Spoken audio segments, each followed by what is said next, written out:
গাজা যুদ্ধ শুরুর পর থেকেই ফিলিস্তিনি স্বাধীনতাকামী সংগঠন হামাস ও ইসরায়েলের মধ্যে যুদ্ধবিরতি কার্যকরে মধ্যস্থতাকারী হিসেবে বড় ভূমিকা রেখে আসছে পারস্য উপসাগরীয় দেশ কাতার।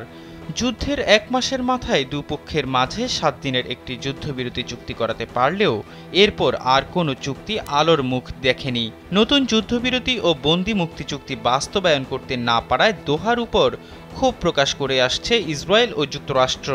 এমনকি চুক্তি বাস্তবায়নে হামাসের উপর আরও চাপ বাড়াতে কাতার সরকারকে চাপ দিচ্ছে তেল আবিব ও ওয়াশিংটন। এমন পরিস্থিতিতে কাতার থেকে নিজেদের রাজনৈতিক কার্যালয় সরিয়ে অন্য দেশে নিয়ে যাওয়ার চিন্তাভাবনা করছে হামাস। সেলফিন অ্যাপে দেশ বিদেশের যে কোনো জায়গা থেকে অ্যাকাউন্ট খুলতে পারবেন কোনো ঝামেলা ছাড়াই। সেলফিন, আগামীর ব্যাংকিং।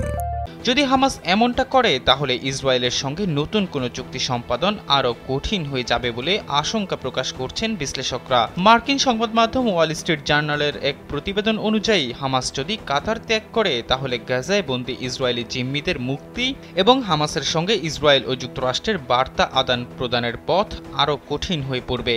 আরব কর্মকর্তারা বলছেন দোহা থেকে নেতাদের সরিয়ে নিতে সম্প্রতি মধ্যপ্রাচ্যের দুটি দেশের সঙ্গে যোগাযোগ করেছে হামাস। দুটির একটি দেশ হলো ওমান, তবে অন্য দেশের নাম জানা যায়নি। তারা বলছেন বর্তমানে যুদ্ধবিরতি ও ইসরায়েলি জিম্মি মুক্তি চুক্তি আলোচনায় যে ধীরগতি দেখা দিয়েছে তা আরও কয়েক মাস চলতে পারে বলে মনে করছে হামাস। তাই কাতারের সঙ্গে সম্পর্ক ছেদ করতে হতে পারে তাদের।